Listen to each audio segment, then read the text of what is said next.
We're going to look at step 3 this morning of this whole recovery process. What this thing looks like, what it means, How many of you think you have something that you need to recover from? We talked about that a couple of weeks ago. Got to recognize that there's things in life that we just need, that are problems. We need to let go. Roosevelt talked to you last week about hope. We're talking about something different today, another step in that process. And I got to apologize to you. Me and my computer didn't get along this morning. And when I put the PowerPoint on this computer, it looked nothing like what it looked like on my computer. So can we survive without a PowerPoint? I think we probably can. All that means is Jim's going to take a nap on me.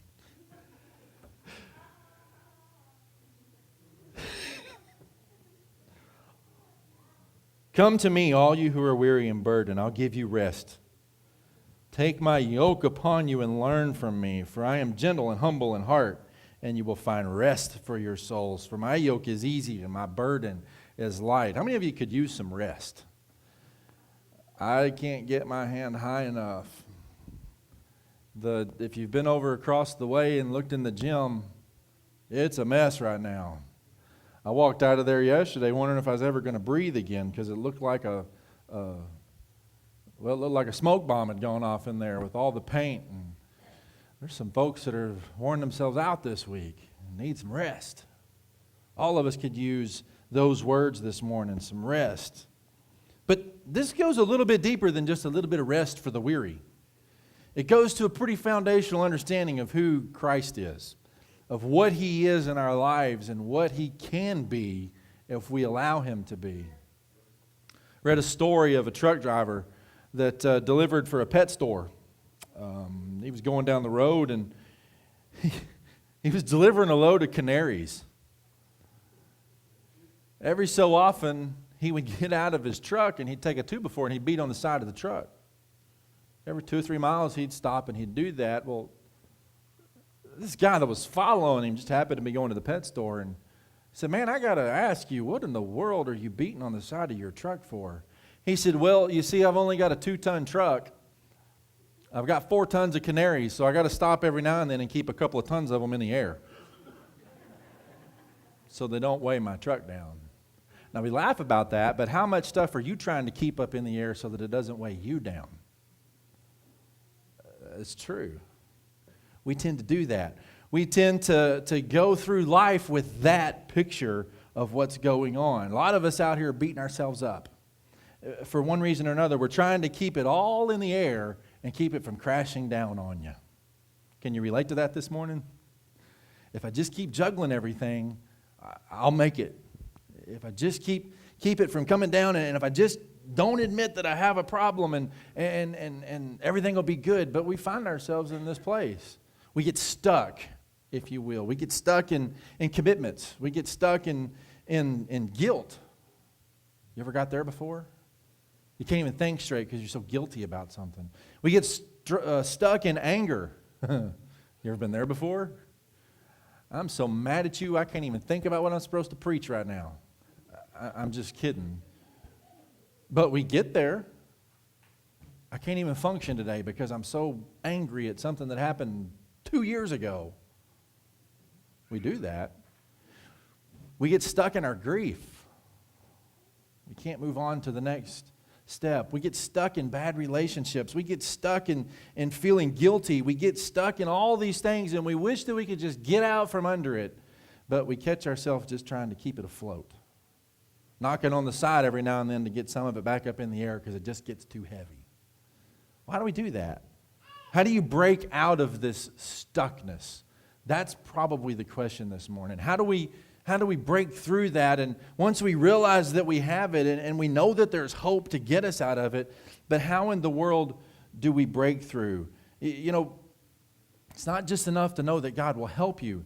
It's not enough to know that He's reaching out. We have to take some kind of action. And maybe the way that we could get stuck, maybe Disney summed it up. Maybe it would go something like this. I don't know. This may sound familiar to you.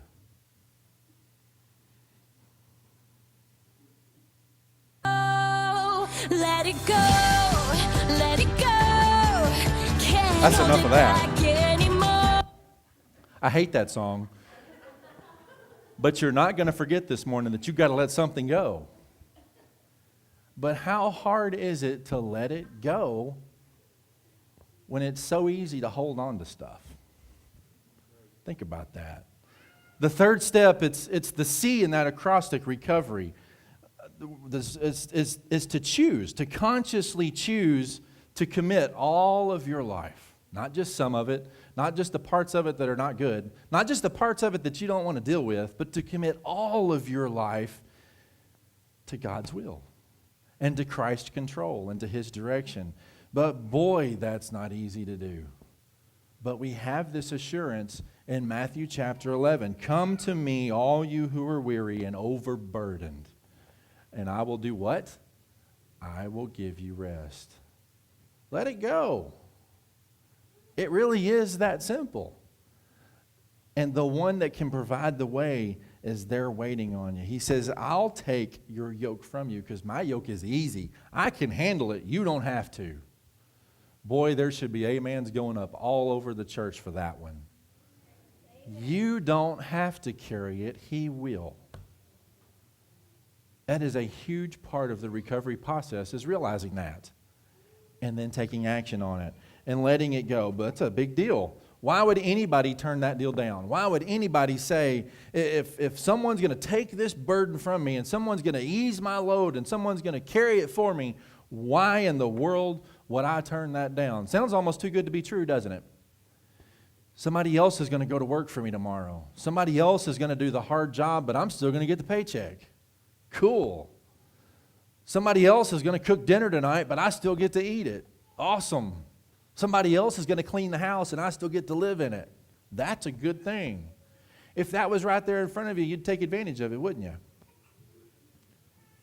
Well, how do we get stuck then? Why is it so hard to let go? I think there's 5 things that happen that keep us from doing that, that keep us from letting go. And the first one we talked about before. The first one is this thing called pride. How many of you would say you have a problem with pride? Now, is there anything wrong with being proud? No.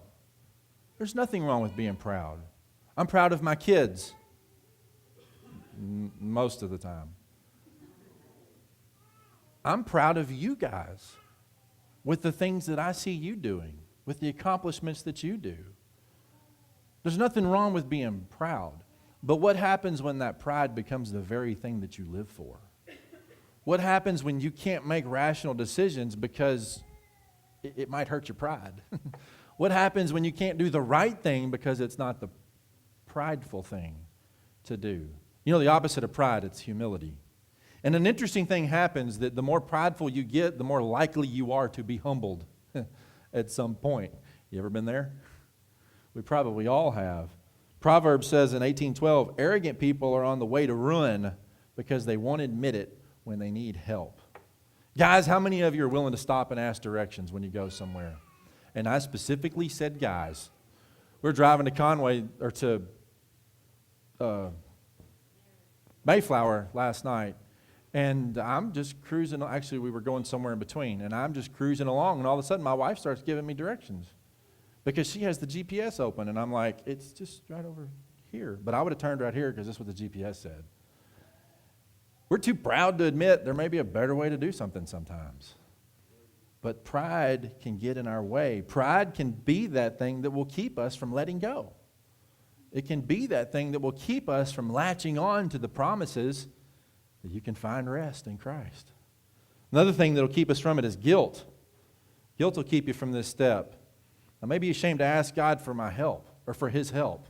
You ever been there before? You know, those two work together. I'm too proud to ask for help, but my pride has made me feel guilty because I realize what I've done wrong, but now I'm in a place where I can't ask because that would be shameful on me, and we begin to feel guilty. Psalms 40:13 says, problems far too big for me to solve are piled higher than my head. Meanwhile, my sins, too many to count, have caught up with me, and I'm ashamed to look up.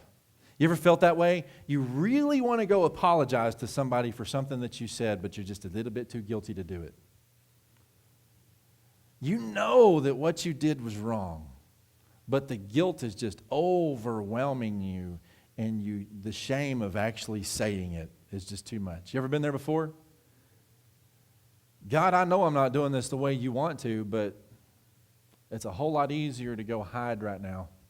It's a whole lot easier to stay away from the guilt than it is to deal with the guilt. Guilt will keep us from letting go.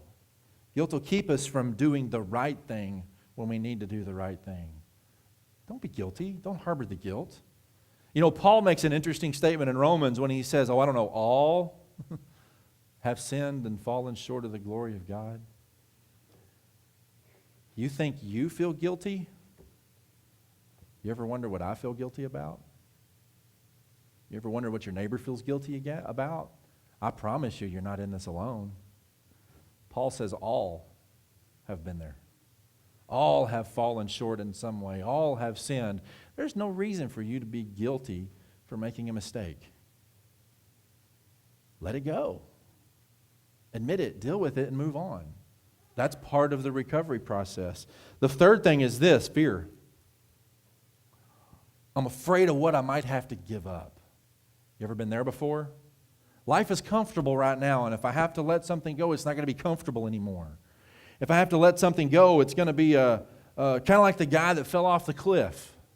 And on his way down the cliff, we're talking like a 500-600 foot fall down this cliff. It is certain death if he gets to the bottom of this cliff. And on his way down, there's this one branch that he manages to get a hold of. And it's not the biggest branch out there, but it's the branch that's sticking out from the cliff. Maybe it's a root from a tree that's up higher, but it's there, and he grabs it. And he does what every good Christian does when they have nothing else left to do. They pray. Did you catch that? When all else fails, let's pray about it. God, I need help here. And what's God's answer? Well, that's easy. Let go, I'll take care of you. Now, what would your answer be? Would your answer be the same as the guy hanging from the branch on the cliff? Look down, and there's another 400 feet left to fall. Is there anybody else up there with a better idea? But that's our answer a lot of times. God, I don't like your idea. Your idea scares me. I don't like your plan. Your plan scares me. I don't want to do it your way because your way scares me. Is there another way? Is there another plan? You know, even Jesus asked that question. Father, I don't want to do this. I know that you want me to go to that cross tomorrow for these people that don't deserve it. I know that you want me to die, and I know it's going to hurt, and I know it's going to be miserable, and I don't want to do it. If there's any other way, would you take it from me? But Jesus did something a lot of us aren't willing to do sometimes. He did it anyway because it's what the Father wanted. Do you know that God gave us the very breath that we breathe? Why do we question whether if His way is the best way?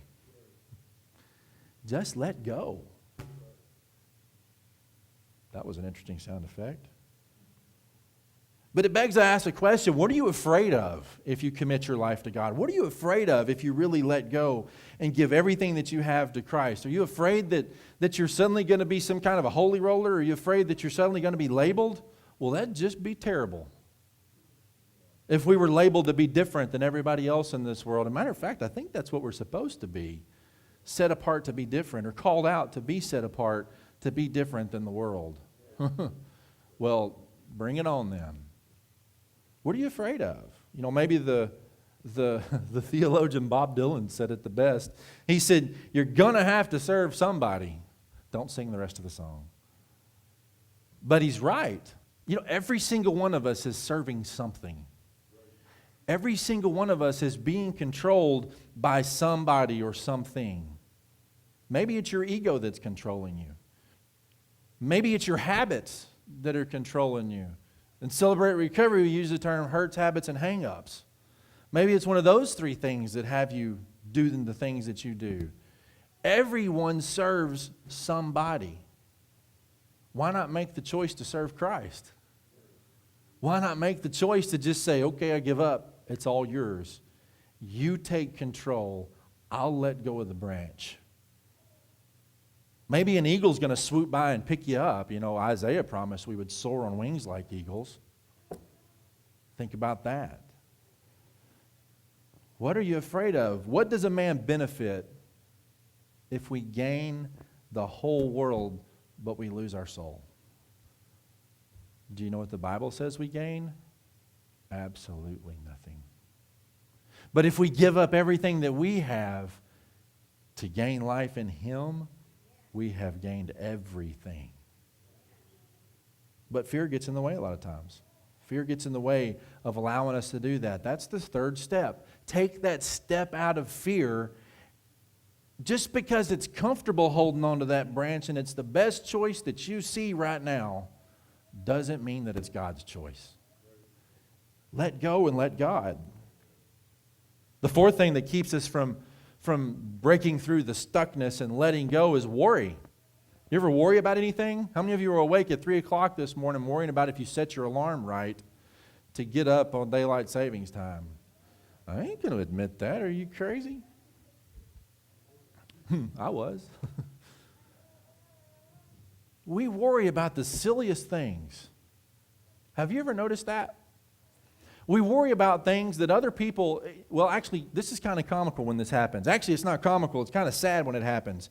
When you realize that for the last month, you've been worrying about a conversation that you had with somebody. You've been worrying about some kind of an altercation that you perceived that you had with somebody, only to find out a month later when you finally get the courage to go talk to them, you finally get beyond the fear to admit that you might have been wrong with something, only to find out that what you've been worrying about for the last month, they didn't even know happened. You ever been there? We worry about some of the silliest things.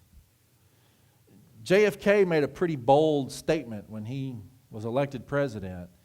He said in 1963, by the end of this decade, we're going to do what? We're going to put a man on the moon. Now, he didn't say we're going to spend the next 7 years working through some processes to figure out if this is even feasible.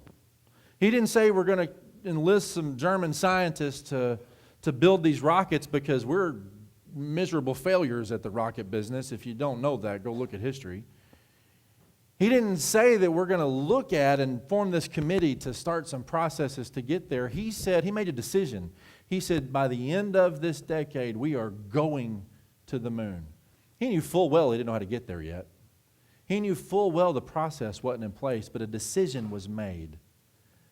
There is way too many times in our life that we wait for the process to be in place before we make the decision. God doesn't ask us to prove the process. He asks us to have faith enough in Him to make the decisions. Think about that. You ever been to New York City? Have you ever driven in Manhattan? You're nuts. If you've ever been there and you've ever driven in Manhattan, it's not a very wide, it's really a peninsula. It's not an island, but it's not very wide. It's maybe 1.5 miles wide. And it's about 8 miles long. And most of the streets run parallel to each other, and they run in a grid. And there's some streets, there's a couple that cut across it that make the traffic just absolute a nightmare.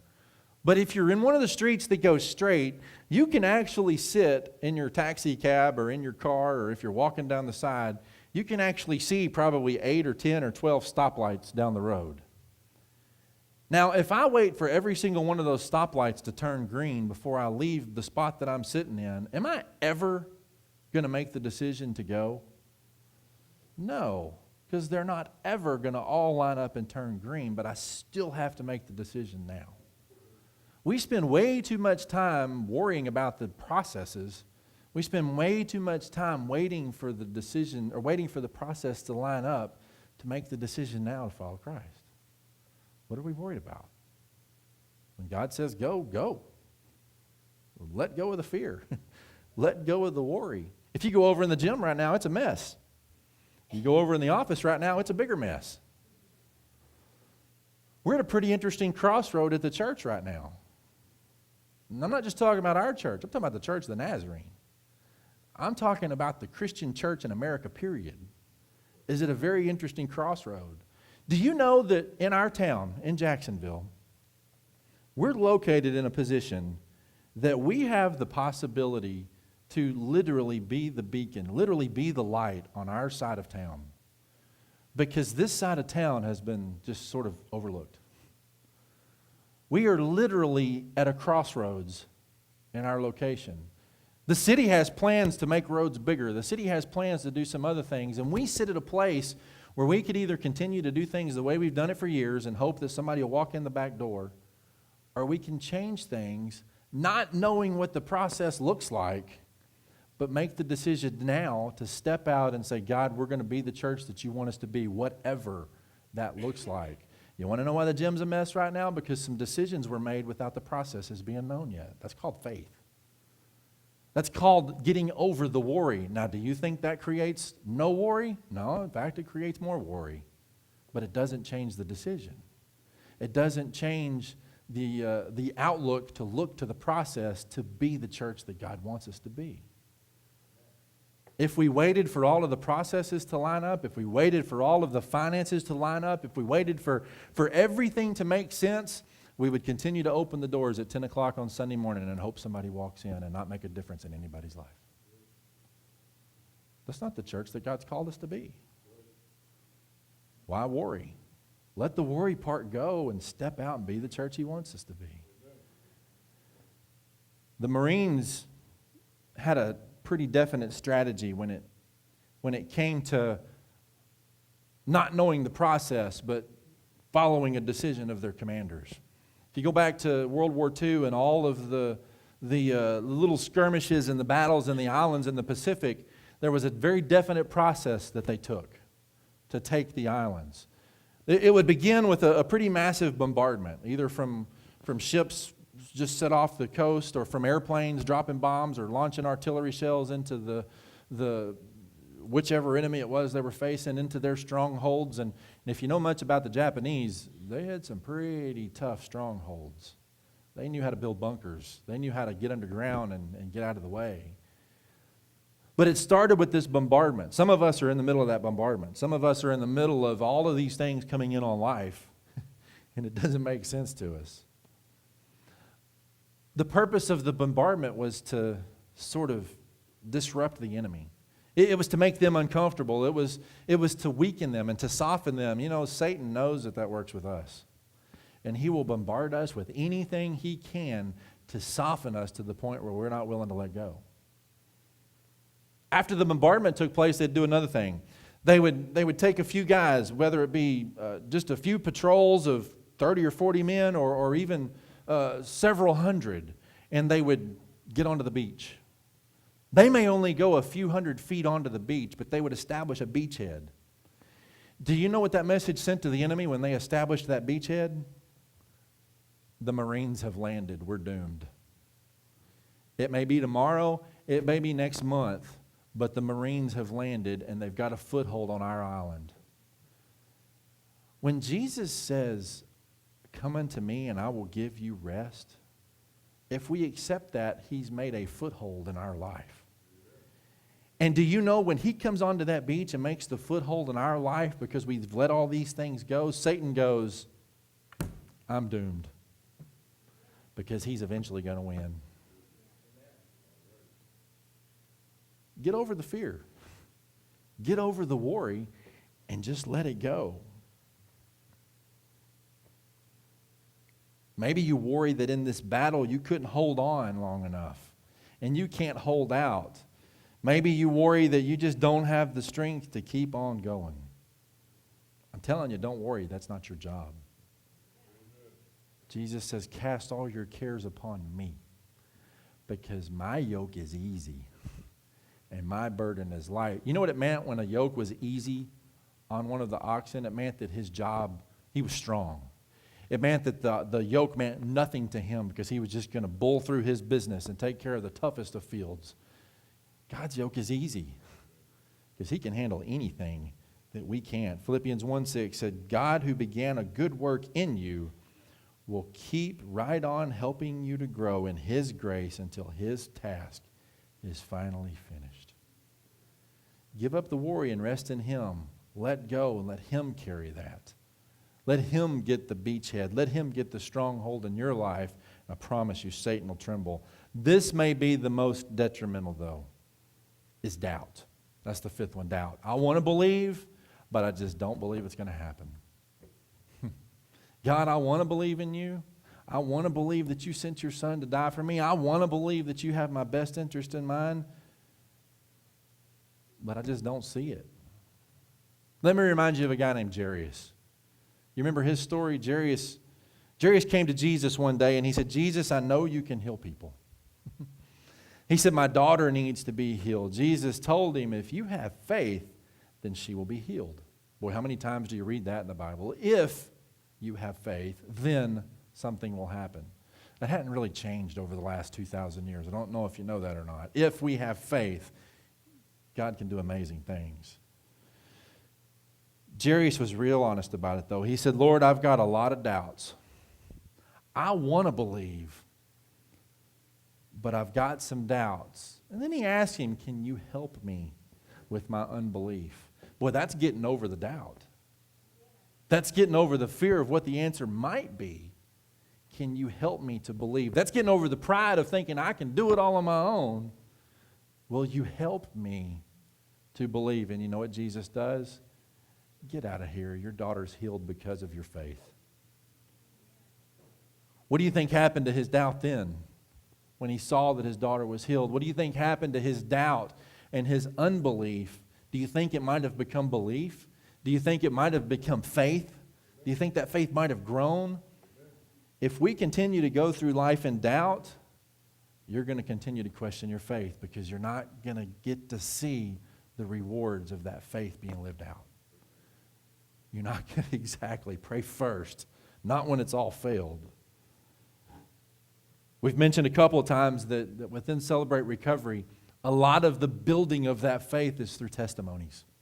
A lot of the building and the breakdown of that doubt and the breakdown of that fear and the breakdown of not being willing to let things go is through testimonies of others. And I want to share with you two testimonies this morning. One from, it's a couple. One's name, the lady's name's Michelle, the husband's name's Zane. And I want to share you their testimonies. They're polar opposites of each other.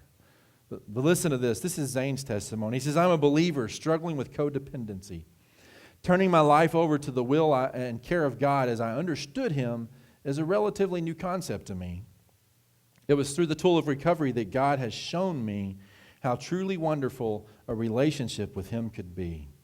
I should preface this statement with some background on my life as it was. I was raised in a Christian home. I went to church on Sundays, on Wednesdays. I learned all the rules of being a Christian, but never gave into the idea of totally turning my life over to God. I wanted my cake and I wanted to eat it too. Both my parents had to work to make ends meet, and me being the youngest, I was off to daycare. My mom was an authoritarian and very strict, and the only way I could get the attention I craved was to mess up some task or some chore and to get in trouble somehow. I still to this day struggle from time to time with acceptance and approval. As I grew older, I found I could make friends by making them laugh, and they'd think I was a funny man. I was always trying to show people I was worth something through my accomplishments, but my efforts always came up the same. They came up short. In my relationships, I would try to mold the person I was dating into the ideal person who would meet all my needs and make my life perfect, and then we'd live happily ever after.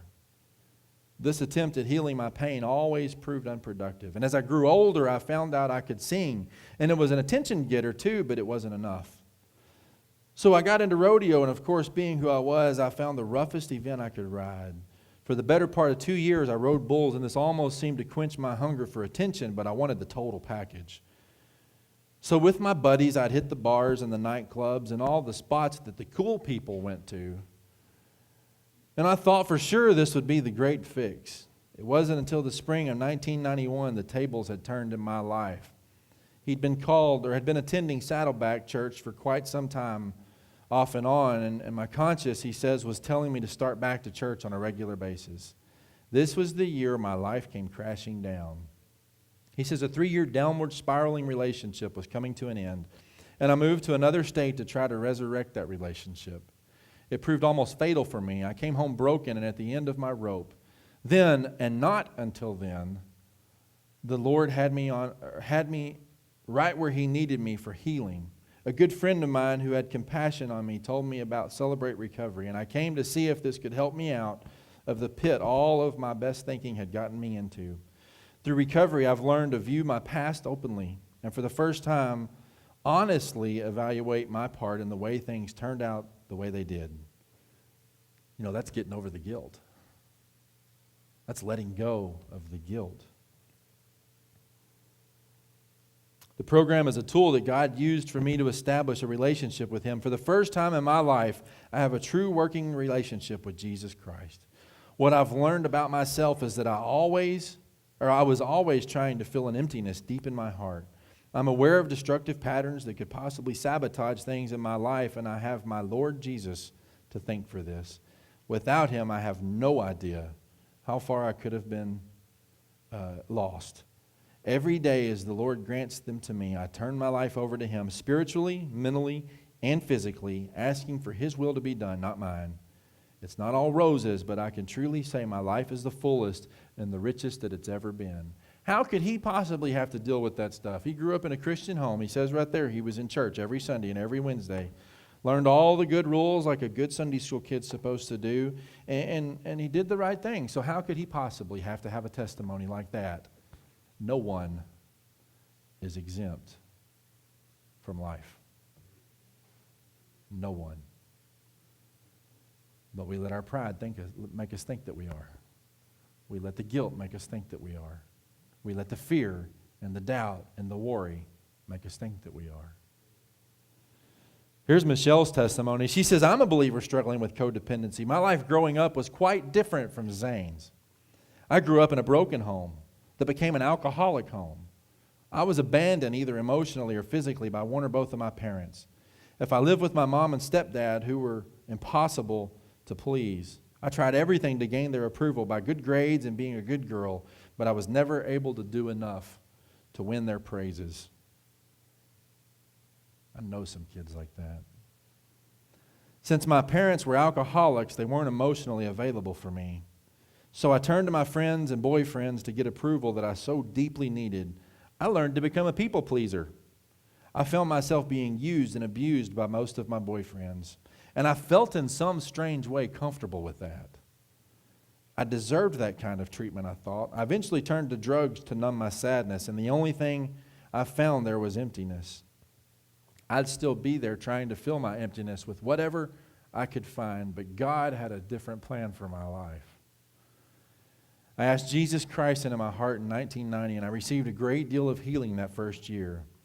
I was still operating under my old self-destructive patterns, and I was filled with guilt and with shame. I was still seeking out relationships with the same type of men that I was before, and the more emotionally unavailable they were, the more attracted to them I was. After another breakup, I began to think there might be something wrong with me that's causing this kind of treatment. God used friends from this church, talking about Saddleback, to bring me to the first meeting of Celebrate Recovery. I fought the idea for a long time. I thought, I'm in control of my life. You ever said that when you know full well you're not in control? Ask any addict if they're in control. They'll tell you, yep. I'm in control of my life. I have a successful career. I'm a woman of the 90s, and I didn't need anything more. I related neediness to weakness. But it was the needs that hadn't been met in the past that initiated my self-destructive behavior. I realize now that needs are the fuel for growth, the venue to God. Conceptually, I accepted the idea that God needed to be in control of all aspects of my life, but I had to learn to become willing to let go of my will and humbly ask Him to take control. He's taken my hand and is walking me throughout this program. I find myself tempted from time to time to take control back from God. That's when I stop and remember to turn it all over to Him again. I can honestly say that Zane and I wouldn't be married today if we hadn't put our past in perspective and learned to turn our wills and lives over to God through Celebrate Recovery. That's letting go. That's letting go of the guilt of the past. The sad part is, I know both of those people. Their names aren't Michelle and Zane. But I know both of those testimonies. I know both of those people. I know multiples of both of those people. And you know what? So do you. You can relate to one of these too. It all boils down to this. Letting go. This whole Christian life, this whole walk with God is about the decision. It's not about the process. If we don't make the initial decision, we'll never get to see the process. What is that initial decision? How do you take this step? What does it mean to do that? What does it mean to jump in and take that? The first thing is simply this, and I know I'm preaching to the choir in a lot of cases this morning, but the first step is simply this. You have to accept that God's Son is your Savior. You have to accept that He wants to be your Savior. That's the first decision. The rest of it doesn't have to make sense. The rest of the process of how you live that Christian life, it doesn't have to make sense. The decision just simply needs to be, yes, God, I accept that your Son died for me. I accept that I'm a sinner, and I accept that I have no idea how to do this. But I accept that gift that you give me. Would you forgive me and would you receive me? That's the decision. That's giving God the beachhead in your life. The rest of it, I can assure you, God will show you the process. And you know what's going to happen when we try to take control of it again? He'll show us that we're trying to take control of it again. That may hurt. May be a little embarrassing sometimes. It might even cause some doubt sometimes. May cause a little bit of fear. May cause some humility. But He'll show you the process. The interesting thing is we're not put out alone. There was this graffiti on a water tower that said this: "This life is a test, and it's only a test. Had it been an actual life, you would have been given an instruction manual to tell you what to do next and where to go next." You know, the strangest thing, though, the instruction manual already exists. And it's God's Word. But Pastor, my life doesn't look exactly like your life does. Well, what do you mean? Because we have different jobs? Because we drive different vehicles? Because I've got the coolest hair in the room and you don't?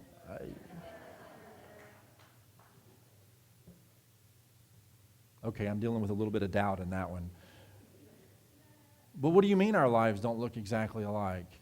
I guarantee you, if your life that's a life that's devoted to Jesus Christ, they look identical. That's the beauty of this. Is all of us were created to be children of God. All of us were created to have a relationship with Him. Doesn't change what we look like on the outside. Actually, it could.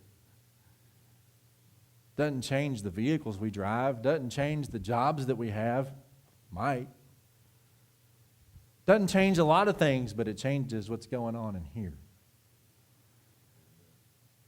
And when that happens, I can promise you that Satan trembles. And I can promise you that he starts doing things to bombard you a little bit more. And I can promise you he starts making us doubt things. But don't you ever doubt that if you've given your life to Christ, He is right there with you every single step of the way. Even when you step outside and make a little mistake, don't let the guilt of that mistake keep you from doing the right thing and letting it go and turning back to Him. His yoke is easy. His burden is light. Don't carry that yourself. Accept that God's will is a strategy in life. Make that your goal in life. Do you think Paul's goal in life was to eventually become one of the greatest evangelists that ever was? No, Paul's goal in life was to go and kill everybody that said they were a Christian. I'm kind of glad God had other plans. I'm kind of glad Paul was willing to let go and follow God's way. Make His way your way. Make His strategy your strategy. Make His plan your plan. And here's probably the hardest part to do. Accept the fact that God's power in you is a strength and is your strength and can be your strength. Philippians 4:13, you probably have this one memorized. I can do all things through Christ who gives me strength. You don't have to rely on your energy. You don't have to rely on the fact that one day out of the year we get an extra hour of sleep. Thank goodness it was today. Sierra's awake. You don't have to rely on doing it your way. Rely on His strength. Trust in Him. Let go of the branch and see what He's got in store for you. It just might surprise you. You just might find yourself back up on top of the cliff looking down saying, I can't believe I was trying to hold on to that myself. But you'll never know unless you let it go. I promise you I'm not going to play the song again. Jesus says these words, I stand at the door and I knock. If anyone hears my voice and opens the door, I will come in and I will fellowship with you. What are you waiting for? Is that you today? I wonder. Is that you that needs to just simply accept that?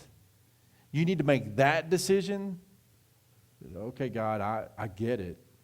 I get it. I need to let go of me and I need to turn it over to you.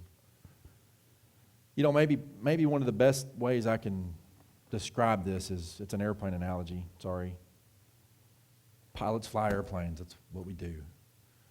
When you fly airplanes, you fly generally under one of two sets of rules. You either fly by visual flight rules or you fly by instrument flight rules. Now, you can't fly visual flight rules if it's cloudy outside because you can't see the ground. It makes it really hard to fly when you're trying to fly by the ground and you can't see it. You have a tendency to meet it. Not all pilots are qualified to fly by instrument flight rules, though. That takes some extra training. That takes some extra qualification. Takes some extra check rides and some extra schooling and some extra experience to be able to fly by instrument flight rules. And here's what happens when you fly by instruments. The world outside you, that's your big instrument, becomes these little bitty gauges right in front of your face. And you put a lot of trust in your ability to know what those little gauges are telling you. You put a lot of trust in those instruments are telling you the right thing. The biggest cause of plane crashes, and this is, you can go research this through the NTSB or the FAA or either one, in civilian aviation, in amateur aviation. I'm not talking about the airlines or those that fly professionally. But in civilian aviation, the biggest cause of fatal plane crashes is when unqualified visual pilots try to fly in the clouds. I'm telling you, the ground has a way of winning. It just works that way. It is a hard thing to let go of your ability as a pilot to fly the airplane. Have you ever met a pilot that thought he was wrong? You don't know many pilots, do you? It is a hard thing to let go of your ability to know what's right and trust those little bitty gauges in front of you. But those little bitty gauges are the things that are going to keep you alive and get you to the destination. And I'm telling you, the coolest thing in the world to me, after doing this for almost 10,000 hours, the coolest thing in the world to me is to get all of the instruments set up right and to get all of the frequencies set in right and to follow those little needles and break out of the bottom of the clouds 200 feet above the ground and you're looking right down the middle of the runway. That is still just the coolest thing in the world to see as a pilot. But if I try to do it on my own because that's what feels good, when we come out of the bottom of the clouds, it's probably not going to be the runway. It's probably going to be something coming to hit us. And it's not going to end well. Too many of us are trying to fly by visual rules when we need to be flying by instrument rules. We need to be putting our trust in something that's beyond our ability. We need to be putting our trust in something that's beyond almost our comprehension to trust. And let whatever it is that's holding you back, just let it go. It really is that simple. That's the third step. Next week gets a little more difficult. And here's what you're going to find. Here's what folks are going to find when they come to Celebrate Recovery. Those that have been through it, the process gets harder in the middle. But you know what? I think sometimes that's where God tests our mettle the most, is when the process gets hard. If being a Christian was easy, everybody would be. Matter of fact, you poll everybody, about 87% of people say they are. Do you see 87% of people living that life? No. If it was easy, everybody would be doing it. But man, the rewards that come from our faith when it gets difficult are out of this world. Stand with me this morning.